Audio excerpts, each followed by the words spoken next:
Hello, எல்லாருக்கும் வணக்கம். So இந்த வீடியோவில் நம்ம என்ன சொல்ல வரேன்னா, ஒரு ஹாப்பி நியூஸ். என்னென்னா, இது வரைக்கும் நம்ம ட்ரைனிங் மட்டும் தான் பண்ணியிருந்தோம். 2018 ஸ்டார்ட் பண்ணது. இது வரைக்கும் ட்ரைனிங் மட்டும் தான் பண்ணியிருந்தோம், என்டிடி மட்டும் தான் பண்ணியிருந்தோம். அப்புறம் இந்த கோவிட் முடிஞ்சதுலேருந்து நாங்கள் QOQC ப்ரோக்ராமும் ஸ்டார்ட் பண்ணிட்டோம். ஏன்னா ஸோ இவ்வளோ நாளாக பசங்க வந்து வேலை வேணும், என்டிடி முடிச்சுட்டு வேலை கிடைக்கல, இல்லை ட்ரைனிங் லோக்கலில் வேலை செய்ய வேண்டியதாக இருக்குது. நம்ம ரோப் ஆக்சஸில் அனுப்பிச்சிட்டு அது மாதிரி போயிட்டு இருந்தாங்க. ஸோ நான் ரொம்ப நாளாக யோசிச்சுட்டே இருந்தேன், இது இன்னும் பசங்களுக்கு இன்னும் கொஞ்சம் ரெகுலராக இது பண்ணணுன்ட்டு. ஓகே, QOQC ப்ரோக்ராம் நிறைய இடத்துல இருக்குது, பட் வந்து அது வந்து ஜஸ்ட் ஒரு தியரி மாதிரி தான் போயிட்டுருக்கு. ஸோ அதை மாற்றி கொஞ்சம் பசங்களை ஹெல்ப்ஃபுல்லாக பண்ணணும்னு நினச்சோம். ஸோ நம்மள்ட்ட வந்து இந்த QOQC ப்ரோக்ராமில் என்னென்ன இருக்குது அப்படின்னா, ஸோ ஆல்ரெடி தெரியும், நான் இதை இன்னொரு வீடியோ போட்டிருக்கேன். கம்ப்ளீட்டாக ஒரு டெக்னீஷியன் உள்ளே வந்தார்னா அவங்க என்னென்ன செய்யணும். ஸோ வந்து சைட் பேஸில் என்ன ஃபஸ்ட்டு ட்ராயிங் ரீட் பண்ண தெரியணும், அப்புறம் ஐசோமெட்ரிக் வரைய தெரியணும், அப்புறம் வந்து ரிப்போர்ட் பண்ண தெரியணும். ஸோ அதை எப்படி இன்டர்பிரேட் பண்ணணும். ஸோ இதெல்லாம் வந்து என்டிடிலே வந்துடும். அது இல்லாமல் ஒரு QOQC, ஒரு QOQC நீங்கள் வந்து உங்களுக்கு என்னென்ன ரெஸ்பான்சிபிலிட்டி இருக்கும், இது யார் யாருக்கெல்லாம் ஹெல்ப்ஃபுல்லாக இருக்குன்னா, என்டிடி வந்து கண்டிப்பாக ஒரு மெக்கானிக்கல் இன்ஜினியர் என்டிடி எடுத்து தான் ஆகும். ஸோ அது வந்து மேண்டரி, எக்ஸப்ட் டிசைன் ஃபீல்டில் போகிறவங்களுக்கு அது தேவையில்லை நினைக்கிறேன். பட் வந்து இந்த மெயின்டெனன்ஸு, கன்ஸ்ட்ரக்ஷனு, ஸோ மெயின்டெனன்ஸு, அந்த எரெக்ஷன் கன்ஸ்ட்ரக்ஷனில் வந்து வேலை செய்கிறவங்களுக்கு கண்டிப்பாக என்டிடி மேண்டரி. ஸோ இது வந்து எதுக்கு ஹெல்ப் பண்ணுன்னா, என்ன டிஃப்ரென்ஸ்னால், பசங்க வரையும் என்டிடி மட்டும் படிச்சுட்டு ஃபீல்ட் நாலேஜ் இல்லாமல் ஒரு இன்டர்வியூவில் பண்ணுறான். ஸோ அந்த ஃபீல்டை பொறுத்த வரைக்கும் ஓகே, ஒரு எல்போனா என்ன, ஒரு பைப்லைன் ட்ராயிங் எப்படி வரையுது, டிஎம்எல் என்ன, சிஎம்எல் என்ன அப்படிங்கும்போது தியரியாக சொல்லிவிடுவாங்க, பட் ப்ராக்டிக்கலாக தெரியல. பட் நம்மளோட QOQC ப்ரோக்ராமில் அது எல்லாத்தையுமே டாப் டு பாட்டம் எல்லாத்தையுமே எக்ஸ்பிளைன் பண்ணுறோம்.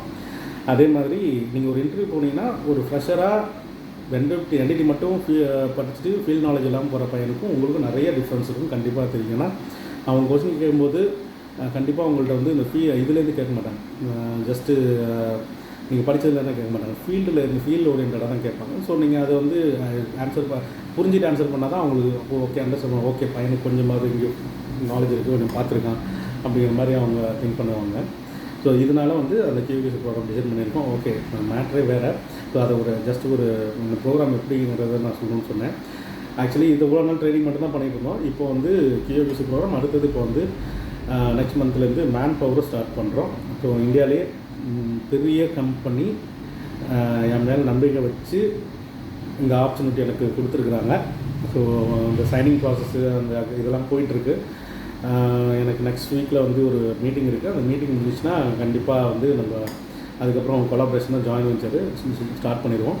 அதுக்கப்புறம் இன்டர்வியூஸ் நான் QC பேஸ் மட்டும் தான் கேட்டிருக்கேன். அதனால் இந்த QC அந்த கேட்டகரிஸ் எல்லாத்துலேயுமே வந்து எங்கெங்கெல்லாம் ரெக்கமெண்ட் வருதோ அதுக்கு இன்டர்வியூ நம்ம இன்ஸ்டியூட்லேயே நடக்கும். ஸோ அது நானே ஃபுல்லாக எல்லாமே அரேஞ்ச் பண்ணிடுவேன். கிளைண்ட்டு வந்தாலும் வருவாங்க, அப்படி இல்லை அப்படின்னா நம்ம வந்து ஆன்லைன் இன்டர்வியூ பண்ணுவோம். அது எல்லாமே இங்கேயே நடக்கும். இதில் வந்து ப்ரிஃபரன்ஸ் வந்து நம்ம பசங்களுக்கு ஃபஸ்ட்டு கொடுப்போம். எல்லாமே அவங்கவுங்க இன்ஸ்டியூட்டில் கொடுக்குறது தான் நம்ம பசங்களுக்கு ஃபஸ்ட்டு கொடுப்போம். ரெண்டாவது வந்து நான் என்ன நினச்சிட்டு இருக்கேன்னா, இப்போ இன்டர்வியூ வருது, இப்போ எனக்கு இந்த கேட்டகரிலாம் கேட்டிருக்காங்க அப்படிங்கும்போது நிறைய பேர் ஃப்ரெஷர்ஸும் அப்ளை பண்ணுவாங்க. ஆனால் இன்டர்வியூ அவங்க வந்து கேட்கும்போது 5 வருஷம் எக்ஸ்பீரியன்ஸ் இருக்குது, நம்மளால் ஒன்றும் பண்ண முடியாது. ஸோ சில பேர் வந்து 1 வருஷம் எக்ஸ்பீரியன்ஸ் ஃப்ரெஷராக இருந்தால் பரவாயில்ல அப்படிங்கும்போது அந்த ஃப்ரெஷருக்கும் ஏதாவது தெரிஞ்சிருக்கணும் அட்லீஸ்ட். ஸோ அதுக்கு வந்து நாங்கள் முன்னாடியே கேண்டிடேட்ஸை கூப்பிட்டு ஒரு 3 to 4 days முன்னாடி கூப்பிட்டு அவங்களுக்கு ஸ்பெஷலாக வந்து இதை இன்டர்வியூ எப்படி ஃபேஸ் பண்ணணும், என்னென்ன கேட்பாங்க. ஸோ இப்படின்னா என்னென்னு அவங்களுக்கு நம்ம வந்து ஒரு ஜென்ரலாக ஒரு கிளாஸ் மாதிரி எடுத்து அவங்கள வந்து ப்ரிப்பேர் பண்ணி இன்டர்வியூவில் சக்சீட் பண்ண வைக்கணும்னு நான் நினச்சிட்டு இந்த பிளானில் இறங்கியிருக்கேன். ஸோ இது ஹெல்ப்ஃபுல்லாக இருக்கும்னு நினைக்கிறேன். இது ஃப்ரெஷருக்கு அந்த கேட்டகரிக்கு எல்லாமே ஹெல்ப்ஃபுல்லாக இருக்கும். அதே மாதிரி நீங்கள் இருக்கும், நாங்களும் உங்களோட எஃபோர்ட் போட்டு நம்மளோட, ஏன்னா பசங்க வந்து முடிச்சுட்டு போனதுக்கப்புறம் சார் ஜாப் அப்படி இப்படின்னு தான் கேட்குறாங்க. இது வரைக்கும் நான் ரோப்பில் அனுப்பிச்சிட்டு இருந்தேன். இப்போயும் ரோப்பில் வந்து சேலரி வைஸ் குறைக்க ஆரம்பிச்சிட்டாங்க. நிறைய பேர் வெளில போயிட்டுருக்காங்க கோவிடுக்கு அப்புறம். குறைய ஆரம்பிச்சிச்சு, வேக்கன்சி குறைய ஆரம்பிச்சிச்சு. அதனால் நான் அதை வந்து ஸ்டாப் பண்ணிட்டேன். அது சொல்கிறதில்ல, பெருசாக சொல்கிறதில்ல. பட் நம்ம ஆல்டர்னேட்டாக என்ன பண்ண முடியுமோ அதெல்லாம் பண்ணுறேன். ஏன்னா இது வரைக்கும் என்டிடியில் மட்டும்தான் நான் ஃபோக்கஸ் பண்ணிட்டு இருந்தேன். இப்போ QOQC இந்த இதில் ஃபோக்கஸ் பண்ணுறேன். வெல்டிங் இன்ஸ்பெக்ஷன், கோட்டிங் இன்ஸ்பெக்ஷன் இதில் ஃபோக்கஸ் பண்ணுறேன். அதனால் நீங்கள் வந்தீங்க QOQC ப்ரோக்ராம் வந்தீங்கன்னா உங்களுக்கு கோட்டிங், வெல்டிங் எல்லாத்துலேயுமே ஒரு ஜென்ரல் நாலேஜ் வந்துடும். ரெண்டாவது வந்து நம்மள்ட்டே மேன்பவர் ஸ்டார்ட் பண்ணுறதுனால நம்ம பசங்க யார் வராங்களோ அவங்களுக்கு வந்து நம்ம ப்ரிஃபரன்ஸ் கொடுத்து எல்லாத்தையும் ட்ரெயின் பண்ணியே நம்ம அனுப்பலாம் அப்படின்னு சொல்லிட்டு தான் பிளானில் இருக்கோம். ஸோ அதனால் உங்களோட இத்தனை நாள் நீங்கள் ரொம்ப நிறைய சப்போர்ட் பண்ணியிருக்கீங்க. ஏன்னா நான் திருச்சியெல்லாம் காம்படிட் பண்ணி, சென்னையெல்லாம் காம்படிட் பண்ணி நான் இங்கே கும்பகோணத்தில் வந்து ஒரு இன்ஸ்டியூட் வச்சுருக்கேன். எங்கள் ஊரில் பக்கத்தில் இருக்க பில்டிங்கில் கூட இது என்ன ஆஃபீஸுங்கிறது யாருக்குமே தெரியாது. பட் பசங்க எல்லாமே திருநெல்வேலி, நாகர்கோவில், தூத்துக்குடியில் வந்து என்னை ஹியூஜ் சப்போர்ட் பண்ணியிருக்கீங்க. அந்த சப்போர்ட் எனக்கு தொடர்ந்து வேணும். அதே மாதிரி நாங்கள் உங்களுக்காக தான் வந்து இவ்வளோ தூரம் பற்றி நான் வந்து, ஏன்னா அவ்வளோ பெரிய கம்பெனியில் வந்து சான்ஸே கொடுக்க மாட்டாங்க வேறு யாருக்குமே. பட் நான் ரொம்ப ரிக்வெஸ்ட் பண்ணி அதை கேட்டிருக்கேன். ஸோ அதனால் உங்களோட சப்போர்ட் எனக்கு ரொம்ப வேணும். கண்டிப்பாக வந்து உங்களோட ஃப்ரெண்ட்ஸு எல்லாத்துக்குமே கொஞ்சம் ரெக்கமெண்ட் பண்ணுங்கள். ஏன்னா இப்போ காலேஜ் முடிய போகுது, திருப்பி மே மாதம் எல்லாமே கிளாஸஸ்க்கு போவாங்க. மேக்ஸிமம் வந்து எவ்வளோ என்னால் ஆஃபர் பண்ண முடியுமோ பண்ணுறேன். உங்கள் ஃப்ரெண்ட்ஸ் எல்லாத்துலேயுமே கொஞ்சம் சொல்லி நம்மளே கொஞ்சம் ப்ரொமோட் பண்ணுங்கள்.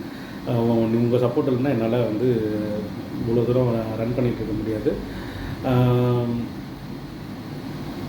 பார்க்கலாம். ஸோ எனவே ரொம்ப தேங்க்ஸு. இதான் இன்ஃபர்மேஷன் கன்வே பண்ணணும்னு நினச்சேன். நம்ம மேன் பவரை ஸ்டார்ட் பண்ண போகிறோம். அதனால் உங்களோட ஆதரவு நம்மளுக்கு கண்டிப்பாக வேணும்.